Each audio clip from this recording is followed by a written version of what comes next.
মায়ের ডাকে সাড়া দি।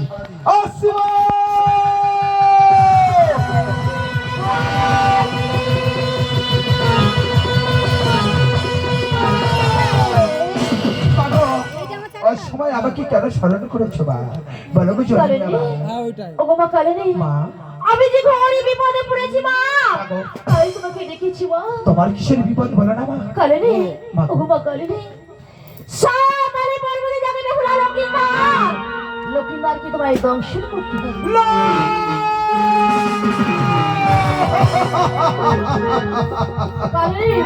আমি পারবো না মা, পারবো না। একই কথা শোনা লোক জননী, অন্য আদেশ করো না তো শুনে করিব বলন। যেতে পারবো না সাতারি পর্বতে, যেতে পারবো না দুর্লভ লক্ষ্মীন্দরকে মা। তোমার তো শত শত ভরি আছে, তাদের তুমি পাঠিয়ে দাও। কারণ ওই কালিনীকে তুমি পাঠিয়ে দিচ্ছ মা। আমি এখনো কেহ ফিরে এলো না, আর তুমি ছাড়া এই কাজ কেহ করতে পারবে না মা। ভাগো, আমি যে সন্তানের জননী অকাল হইয়া আছি, সন্তান হারা, সন্তানের সুখ দুঃখ কথা বেদনার গল্প সবই তো জানি।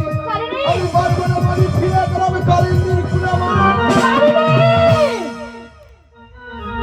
এদিকে শোনা, ওগো মা কালিনী, বলো না মা।